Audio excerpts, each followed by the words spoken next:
This is Twit. Why did Facebook buy Oculus VR?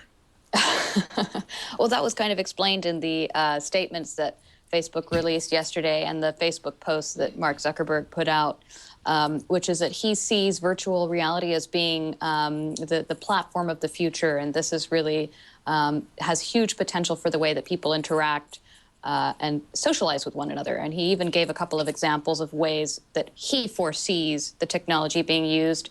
Courtside seats at a game if you can't make it in real life, going to see a doctor face-to-face remotely, but through virtual reality. So he was dropping in these kind of examples of where his vision seems to be in terms of how he sees the technology being somehow interplaying with what Facebook does.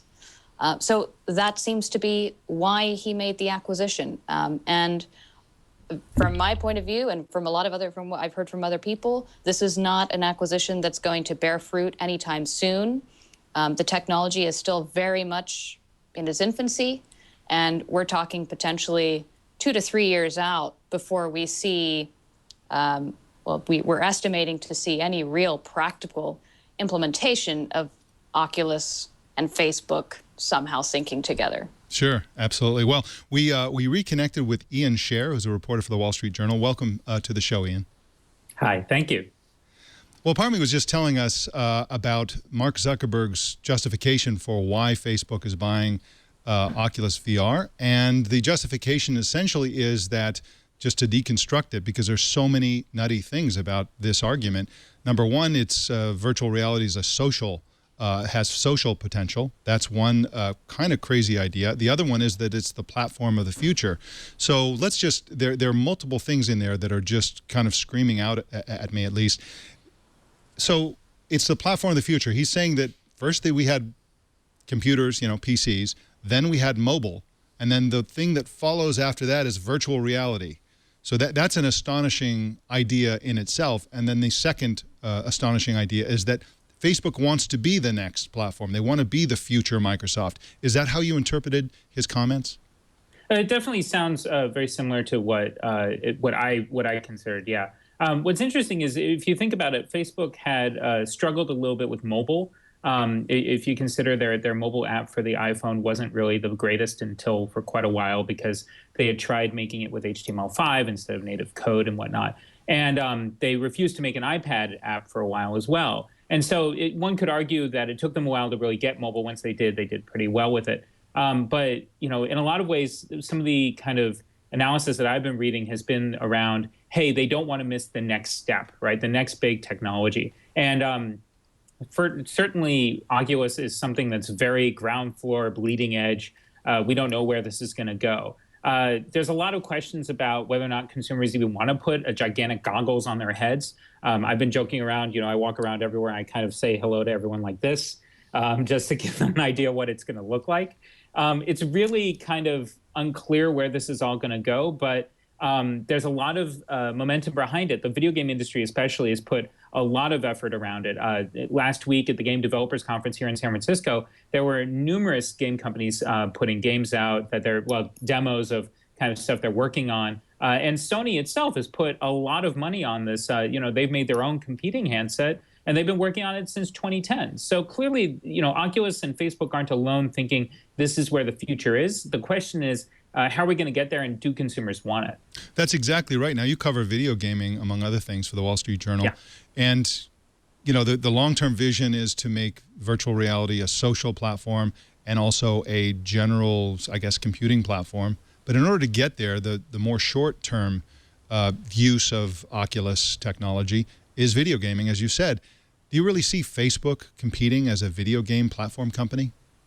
Well, I think if you'd asked me in 2005 whether Facebook would be a video game company at all, I would have said you're nuts. But then they created their platform, and we saw the rise of Zynga and all these other, Candy Crush, today's King's IPO. So there's a lot of things that have come out of Facebook that a lot of us didn't expect. And the reality is that it looks like Mark Zuckerberg's really trying to make his platform as malleable as possible, and really trying to find new ways to insert Facebook into our daily lives. And so while I can't personally imagine a world where Facebook and VR exactly sync up, There are a lot of things that I think a lot of us really would have had a hard time understanding until it happened. So, I'm not going to put my bet against him just quite yet. Here's something I'm trying to figure out. So Zuckerberg said yesterday he's really not excited about the idea about becoming a hardware company. He says it's more about the services. And I understand that. That's more where Facebook is today. It's about what you can do online. So, but how do we get from here to there? Oculus is, it's hardware, and it's a foundation for virtual reality gaming today and virtual reality other stuff later. But how does actually buying Oculus Rift, Oculus VR, how does that get us to those services? If Facebook is not interested in doing the hardware, why did they buy a hardware company? That's a really good question. I honestly couldn't even begin to understand. I think that there's a lot of stuff going on with Oculus that is software driven. They need to build a platform. They need to build what are called application programming interfaces, right? APIs. And they need to basically create a platform for all this stuff to work. Much like the original iPhone was created to really kick off the now smartphone revolution. So Facebook clearly just wants to be on the ground floor of that. Will they be selling hardware? It's really unclear. Obviously, for Zuckerberg in the past has said he doesn't want to sell hardware, but there's still a huge software component. Back when Oculus took $75 million in funding back in December from Andreessen Horowitz and others, I spoke with the CEO, and he was telling me, Uribe, he was telling me about how a lot of what Oculus is looking for in the future is creating a platform and creating stuff where you can essentially, in some ways he described an app store, although it's unclear, but basically a clearinghouse for where you can get all of the VR stuff, because otherwise the games that we have today can't just plug into Oculus. You can't take Call of Duty, for example, just throw it on the Oculus. In fact, I was talking to developers and they said you would get very dizzy and nauseous if you tried to play Call of Duty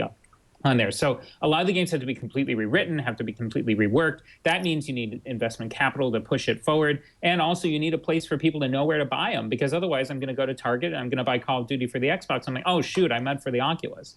So there's stuff like that they need to work out. And a lot of that is not just hardware. It's infrastructure and all sorts of stuff like that. So we've successfully connected with Reed, and so I'd like to welcome Reed Albergotti to the show. Welcome. Thanks for having me.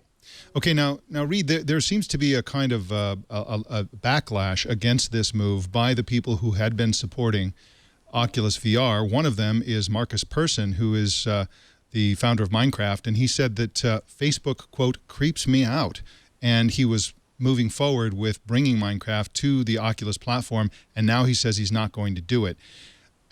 Meanwhile, there's also a lot of backlash on the Oculus Kickstarter page. There's a comments area, and of course, this started as a Kickstarter project, so all these people who have been passionate about the platform, spending their own money, being there from the beginning when the company was saying that they were going to remain independent, are pretty honked off, and they're sort of letting them have it in the comments area. What do you think about this? Is Facebook going to have a hard time developing the ecosystem and the user base that's going to be required to do the things that they say they want to do? It actually reminds me of when I was a kid. I remember you'd listen to a new band and you'd be really into them, and then all of a sudden they'd be played on the radio station. They'd get a big record deal and they'd be everywhere, and you'd go, oh, that band totally sold out, man.